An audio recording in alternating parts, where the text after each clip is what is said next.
Salve pessoal, tudo bem? Aqui é o Humberto Rossi, sejam bem-vindos ao canal Novo Elon.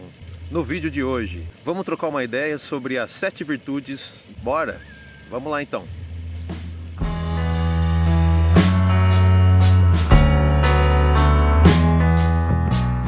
Legal então, vamos falar um pouquinho aqui sobre virtude.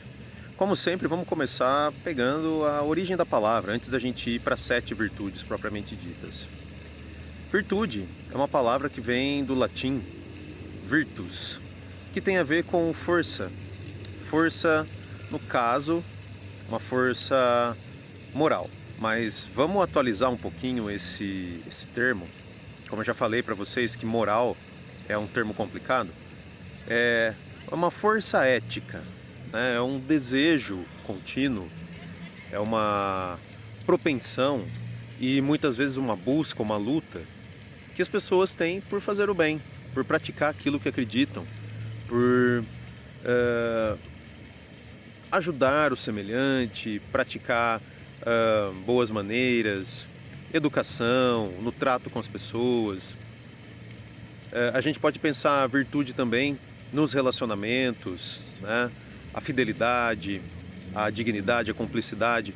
Então, virtude tem a ver com tudo isso que está relacionado à prática do bem. Então, o que seria uma pessoa virtuosa?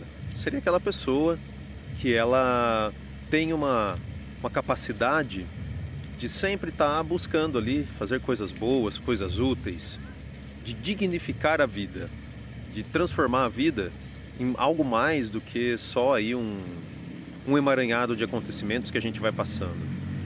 Portanto, a gente pode pensar que uma pessoa virtuosa, ela não é uma pessoa passiva, ela não é uma pessoa que fica ali, né, só mostrando a sua face, mostrando o seu rosto para os outros, dando a cara. Não. Uma pessoa virtuosa, ela está constante, insistente, persistentemente na busca por fazer e praticar o bem.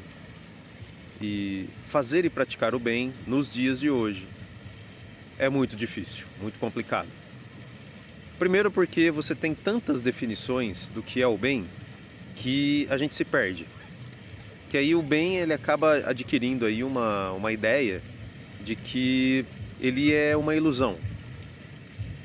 Não que não seja, mas para a gente chegar nessa concepção, para a gente chegar nessa conclusão, a gente demanda aí um pouco de estudo, de experiência, que a grande maioria das pessoas não tem.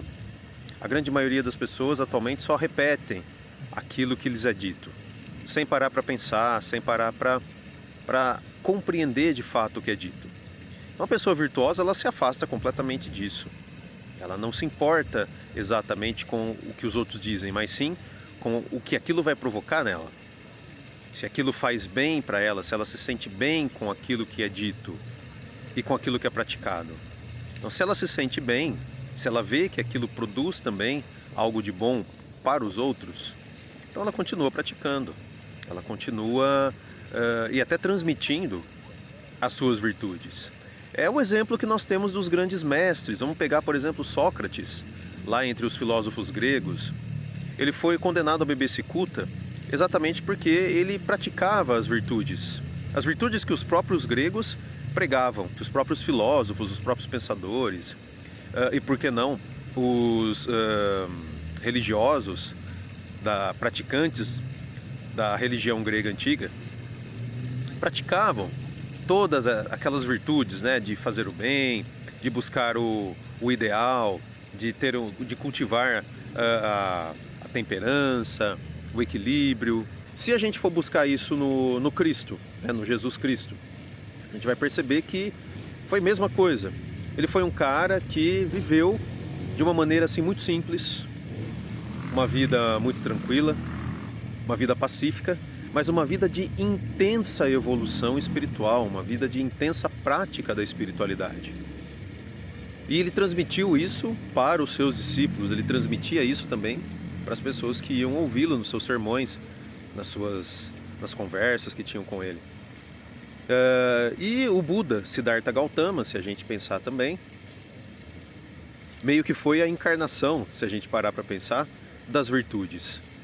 Então ele nasceu na realeza, ele era um príncipe, e quando ele saiu do palácio onde ele morava e viu a extrema pobreza que sustentava a riqueza dele e da sua família, ele não pôde conceber aquilo.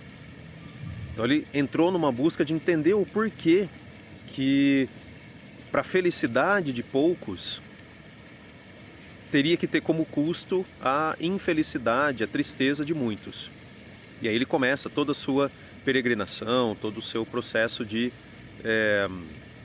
se tornar um iluminado, seu processo de iluminação. Então a virtude, se a gente parar para pegar, vamos sair um pouquinho, né, do universo aí religioso e da filosofia, vamos pegar a própria ideia de justiça, a própria ideia de que nós entendemos de lei, que é certo, que é errado, direito, aqui na sociedade civil.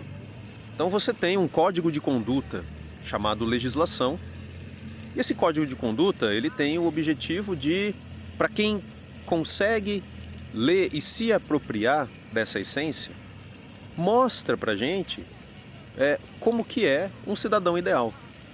Então, traduzindo-se, porque leis nós temos muitas, são muitíssimas, mas traduzindo então do direitês para o português, como ficaria, como seria essa ideia de virtude aplicada à cidadania? O que é um bom cidadão? É aquele que conhece os seus direitos, mas ele entende que os seus direitos eles derivam de determinados deveres, e que a boa vida, a vida virtuosa, que é o que nós estamos pensando aqui dentro da nossa conversa, a vida virtuosa, ela nada mais seria do que um equilíbrio entre direitos e deveres na prática cotidiana, em todos os sentidos que envolvem a vida civil, que é o trabalho, a família, o lazer, a educação, tudo aquilo que envolve a propriedade, né? Tudo aquilo que envolve a sociedade civil tem um código de conduta lá na legislação que tem por objetivo mostrar qual seria a forma virtuosa de vida. Então eu acho que essa introdução que nós fizemos aqui, ela foi suficiente para a gente começar a pensar a ideia de virtude. Então eu creio que vocês compreenderam. Agora, vamos tentar então conversar sobre as 7 virtudes, como nós as conhecemos. Primeiro vamos começar com a esperança. Então, o que seria esperança dentro de uma ideia de vida virtuosa? Esperança seria você acreditar que pelo seu esforço, pela sua dedicação, as coisas podem chegar a mudar. Nós chamamos essa mudança de bem, então a gente espera que mude para melhor. Mas a concepção de melhor, ela varia de pessoa para pessoa. Tem gente que tem uma concepção de que o melhor seja algo assim muito grandioso. E para muitas pessoas, o que elas pensam que seja o melhor são coisas mais simples. Então, a esperança, o esperar, está diretamente relacionado com uma segunda virtude, que seria a fé. Então, é você acreditar que é possível e acreditar que há forças trabalhando.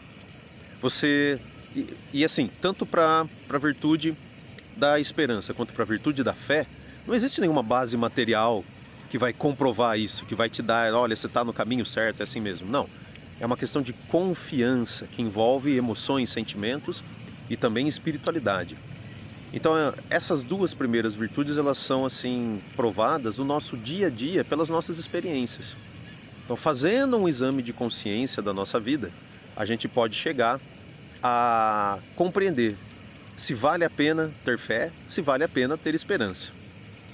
E a gente está sempre nessa busca, né? Lembrando que essas duas virtudes, elas são relacionadas com o tempo futuro. Elas não acontecem exatamente no presente, né? Então a gente espera que algo melhore, porque no presente provavelmente não esteja bom. A gente acredita que uma força maior vai nos guiar, porque de repente sozinho a gente não consegue se guiar. Uma outra virtude é a prudência. Então, o que seria uma pessoa prudente? É aquela pessoa que ela pondera prós, os contras. Ela pondera possíveis acontecimentos. Ela tem noção de que a vida ela não segue um caminho estreito, reto, direto. Ela é uma estrada sinuosa.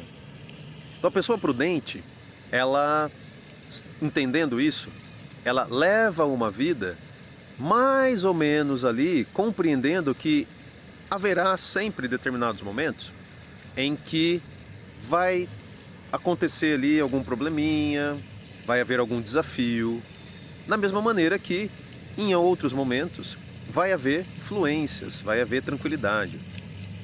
Então a pessoa prudente, ela considera sempre isso na sua vida, ela sempre considera que os acontecimentos que nós chamamos de bem e mal na nossa vida, eles são inerentes. E ela, de alguma maneira, procura se preparar para isso. É como a parábola dos construtores, né? Lá do Jesus Cristo, né? Então teve um que construiu a casa lá no terreno arenoso, teve um que construiu a casa num terreno não muito estável, e teve aquele que construiu sobre a rocha, né? Num alicerce muito firme. Então a pessoa prudente, ela procura sempre estar ancorada. E assim, é claro, ela vai passar por momentos felizes e tristes, mas dificilmente ela vai assim chegar no fundo do poço. Junto com a prudência, a gente pode pensar na fortaleza. Então, o que seria a fortaleza? Fortaleza é você exatamente criar couro duro na sua vida para você lidar com situações adversas. E situações adversas, como a gente tem observado, elas têm sido uma constante cada vez maior nas nossas vidas. Isso, claro, tem a ver, como nós já conversamos, com esse período de transição planetária. Então nós estamos vivendo aí um período assim de muita conturbação, um período de muita instabilidade. É preciso ter força de caráter, força de espírito, força de vontade para a gente viver, para a gente enfrentar o dia a dia. Então isso seria a fortaleza. É aquele exercício diário, cotidiano, de enfrentar as situações da vida. Sejam elas desafios, sejam elas fluências. Outra virtude que a gente pode pensar é o amor. Ou seja, a gente saber amar. Talvez saber amar seja um termo muito forte. Talvez o ideal seja aprender a amar, porque amor é um constante aprendizado. Ou seja, amar a tudo e a todos, começando por si mesmo. Então, amar a si mesmo, sem ser aquele amor hedonista, sem ser aquele amor narcisista, que a gente se coloca como melhor e superior aos outros, e que aí seria a arrogância. Não, você amar o jeito que você é, quem você é. Para isso você precisa integrar luz e sombras dentro de você. Isso é que é a dificuldade do amor, né? Então, é difícil a gente integrar luz e sombras na gente. Então, aquelas coisas, aqueles hábitos, aqueles aspectos do nosso ser, mesmo da nossa aparência, que a gente quer empurrar para debaixo do tapete, esses a gente deve integrar junto com aqueles que a gente quer mostrar. Então, se a gente consegue amar a gente mesmo, integrando luz e sombras, inevitavelmente você vai aprender a fazer isso também com as outras pessoas. Você vai procurar integrar luz e sombras nas outras pessoas, entender e amá-las da maneira como elas são. Então, o amor é uma virtude muito importante e belíssima que nós precisamos e devemos cultivar sempre. Mais uma virtude que a gente pode pensar seria a justiça. Então, o que seria uma vida justa?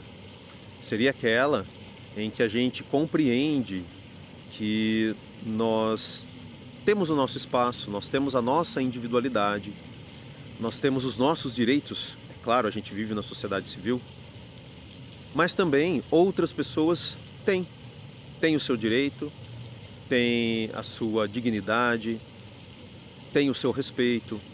Então, se a gente leva, se a gente cultiva a virtude da justiça, a gente compreende que uma vida digna não é só pra gente, só pra mim, individualmente, né? Então, eu passo a valorizar também não só o meu esforço, mas o esforço das outras pessoas.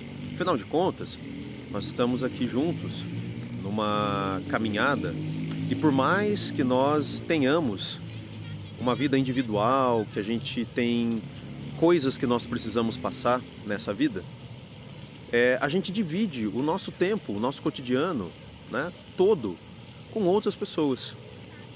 Compreender isso é muito importante para a gente levar uma vida mais justa, para a gente cultivar a virtude da justiça.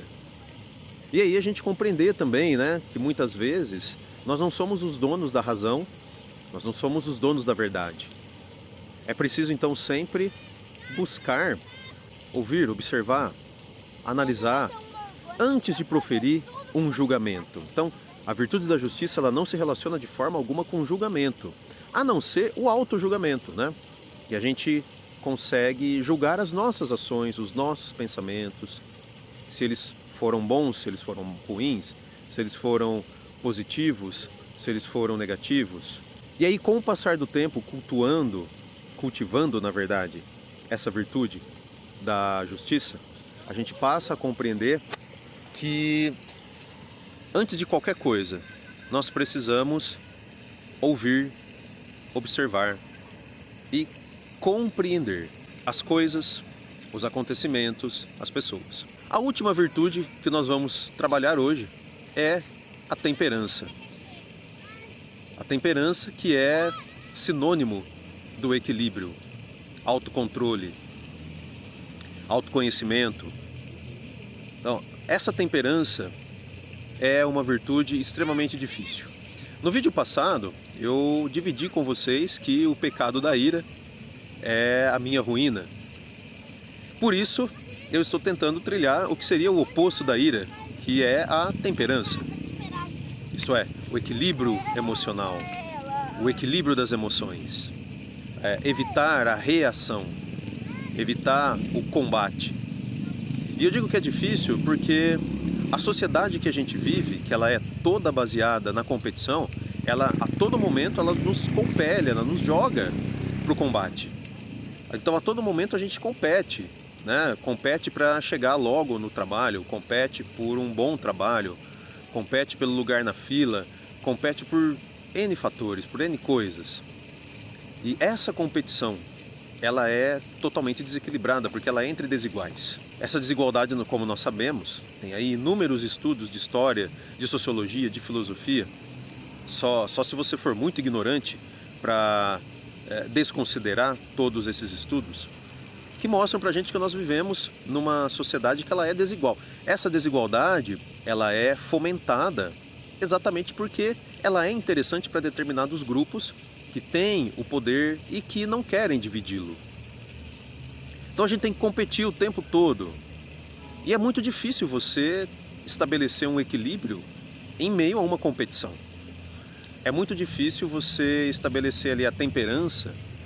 Muitas vezes você não sucumbir a todas aos prazeres do combate, quando todo dia, por menos que você queira, você é compelido, você é jogado no combate muitas vezes sem querer.